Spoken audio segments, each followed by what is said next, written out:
The war between species did not end with treaties. It ended with exhaustion. For nearly 2 centuries, humans and alien races fought over entire systems, habitable worlds, energy routes, and expansion zones. There were no heroes, only statistics. Planets reduced to dust, civilizations pushed back to the age of survival, billions of dead, whose names no memorial could hold. When the final ceasefire was signed, it was not out of mercy. It was because there was no strength left to continue. It was within this scenario that the League of Species was born, not as a symbol of peace, but as a functional solution to an old problem: how to decide who wins without destroying everything all over again. The proposal came from the Kellerans, an amphibious race with cold logic and mathematical tradition. According to them, conflict would always exist. The difference was that instead of armies, arenas would be used. Instead of battles, competitions. Every major political, territorial, or economic dispute would be decided through regulated games, broadcast across the galaxy. A spectacle, a tribunal, a clean battlefield. At first the idea seemed absurd, but the calculations revealed something uncomfortable. Losing a match was cheaper than losing a planet, and so the League was created. The rules were clear and brutal in their simplicity. Each species would compete only with individuals of equivalent capabilities. No extreme genetic advantages, no exclusive technologies, no hidden weapons. The arenas would be neutral, bodies adapted to similar parameters, and the focus would be on functional strength, strategy, endurance, coordination, and decision-making under pressure. Everything would be equal, or almost. Humans entered the League discredited. During the era of wars, they had stood out for volume, not excellence. They were not the strongest, nor the fastest, nor the smartest. Their technology was efficient,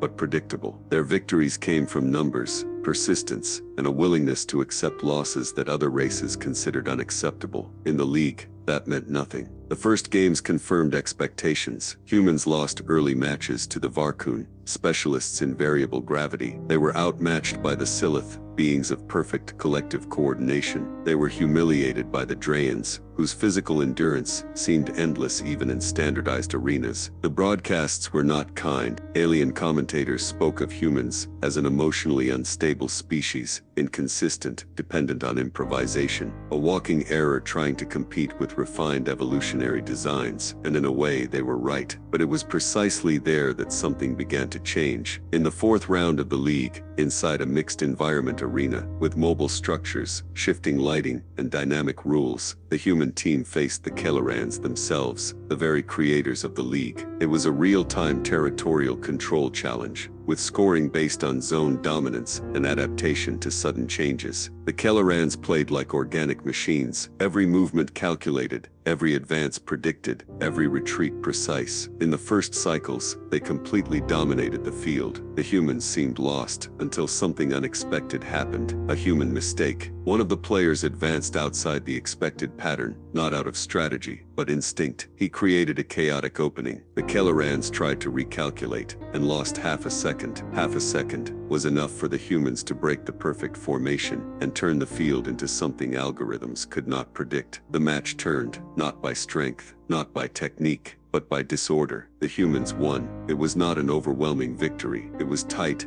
ugly, improvised, but it was real. And for the first time since the League began, silence took over the broadcasts. Analysts tried to explain it. They called it chance. They called it a statistical failure. They called it an exception. But behind the scenes of the League, a report began circulating among the oldest races. The report had a simple and disturbing title: The Advantage of the Unpredictable. And in that moment, without realizing it, humans had ceased to be background players. They had become a dangerous variable.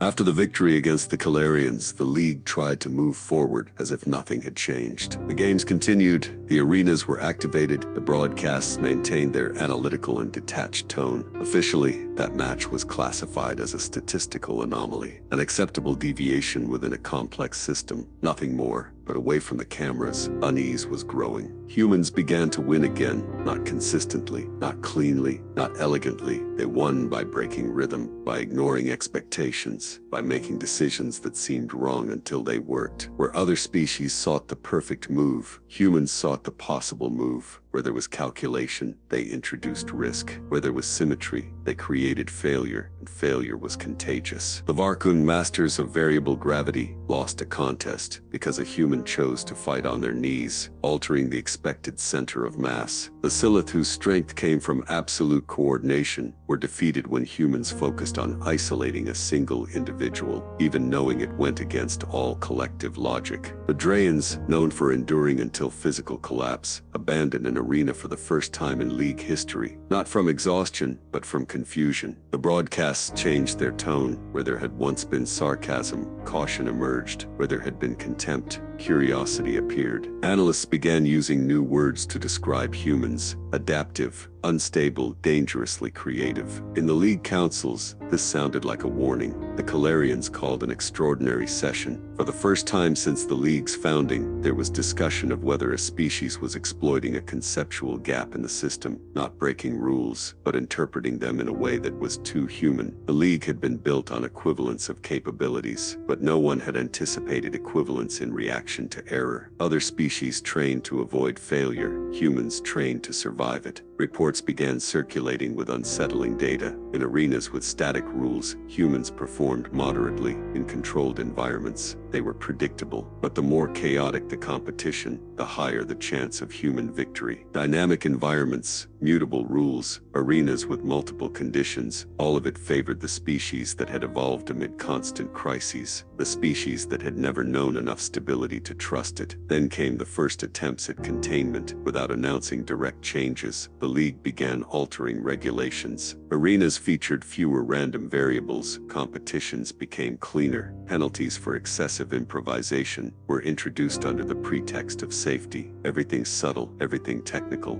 everything justifiable. Humans noticed, not through official documents, but through their bodies, through rhythm, through the sensation that the game was being shaped against them. And instead of protesting, they did what they had always done best. They adapted. Human training changed completely. Instead of simulating perfect arenas, they began simulating failure, power outages, broken communication, ambiguous rules, contradictory orders. Scenarios where the wrong choice had to be made quickly. While other species pursued precision, humans trained decision-making under guilt, because they knew something the League still refused to accept in any real conflict: someone always makes the wrong decision. The difference lies in who can keep going afterward. Human victories began to cost more, not just in points, but politically. Smaller species started demanding reviews of results. Some claimed humans were psychologically destabilizing their opponents. Others argued that human unpredictability itself was an unfair genetic advantage. The argument was simple and terrifying. How do you compete with a species that turns error into strategy? In the corridors of the League, a question began to circulate, whispered, never recorded. What if humans weren't playing to win matches, but to learn the perfect war? Because for the first time since the end of the great battles, the arenas were teaching something no one wanted to admit. If the League ever failed, humans would be ready. From the moment humans stopped being merely competitors and became a political variable, the League of Species changed its nature. Officially, nothing was declared, no statements, no sanctions, but the signs were everywhere. Emergency sessions became frequent. Entire delegations began attending human matches in person, something once reserved only for historic finals. Reports stopped focusing on athletic performance and started analyzing collective behavior, emotional response, and decision-making under pressure. The games were no longer just games. For many species, the League had always been a containment mechanism, an elegant way to avoid open wars by turning territorial conflicts, energy disputes, and ancient rivalries into regulated competitions. Losing an arena was preferable to losing a star system. Winning meant prestige, not dominance. Humans did not see it that way. For them, every arena was a simulation, every opponent a study, every defeat an emotional data set. They did not play to preserve balance. They played to discover limits, their own and those of others, and that was frightening. The Calarians, architects of the League,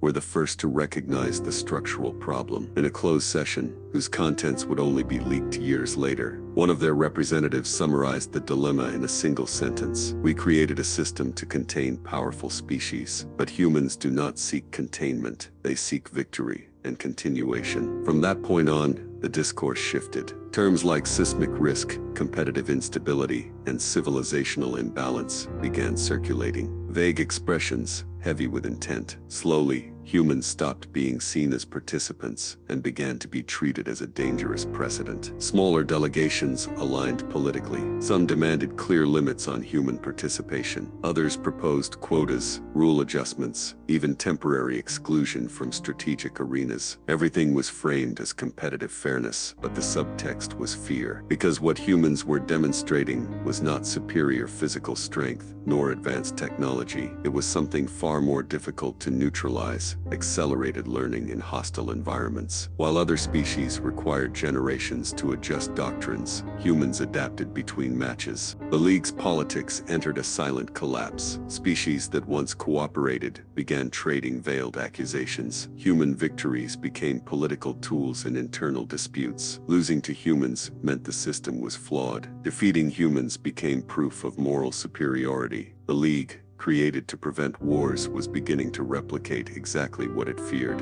Behind closed doors, more radical proposals emerged. One of them suggested something previously unthinkable: using the League itself as a neutralization tool, not expelling humans, that would turn them into martyrs, not confronting them directly, that would validate their worst fears. The solution would be more elegant: expose humans. Design arenas specifically engineered to break what made them dangerous. Environments without chaos, without room for improvisation. Absolute rules, monitored in real time by the League's own artificial intelligences. A space where adaptation would be impossible. A space where error held no value. The project received a bureaucratic, almost harmless name: Competitive Stabilization Protocol. Humans were not informed. They noticed when arenas began to feel too artificial, when every variable had redundancy, when there was no space for improvisation, only execution, when the game stopped feeling like conflict and started resembling a test. And for the first time since entering the League, humans began to lose consecutively. Analysts sighed with relief. Councils celebrated discreetly. The system appeared to be correcting itself. But no one asked the most important question: what happens when a species learns not only how to win, but how to operate within a system designed to break it? Because while the League celebrated the restoration of balance, humans were learning something new, not about sports, not about arenas, but about control. And control, they understood very well. The Competitive Stabilization Protocol worked for a while. Human defeats accumulated, and with them came the official narrative that the system had corrected itself. The League returned to speaking of balance, of fairness, of restored predictability. The arenas became silent, efficient, mathematically perfect. No error, no improvisation, no surprise. For most species, this was a relief. For humans, it was a diagnosis. They understood something the councils never did. The protocol had not been created to defeat them, but to observe them under containment. Every loss was analyzed, every emotional reaction cataloged, every frustrated adaptation recorded. The League was not trying to eliminate humans, it was trying to understand them too late. Then humans changed the game one final time. For an entire season, they accepted defeat. They followed rules to the limit. They executed predictable moves. To analysts, they appeared finally tamed. Reports began to describe them as integrated into the system, controllable, neutralized. And at that exact moment, the League made its final mistake. It reduced political vigilance. The decision came during an expanded council session. Broadcast across hundreds of systems, humans would be promoted to competitive mediators, an unprecedented role. They would participate in the design of new arenas, the creation of rules, and the resolution of disputes between smaller species. The justification was simple: who better than the unstable variable to test stability? Humans accepted, and so for the first time they officially entered the core of the system, not as athletes, as architects. Within a few cycles, arenas began to change again, not abruptly, but subtly. Rules gained exceptions. Exceptions became precedents. Precedents turned into gaps. Gaps became pathways. Nothing illegal,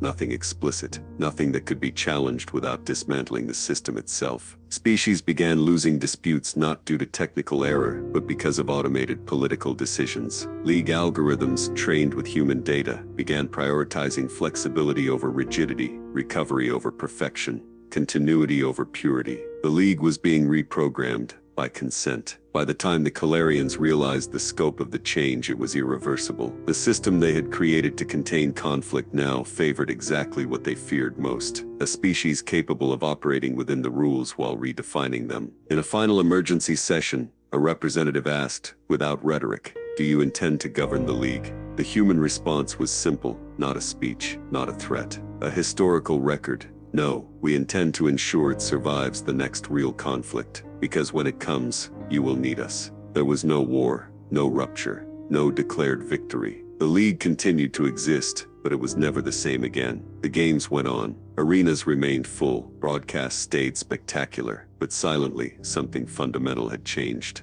Balance now depended on the most unstable species of all, and that was the closest the universe had ever come to entrusting its future to humans. Because in the end, the League learned the lesson it should have known from the beginning.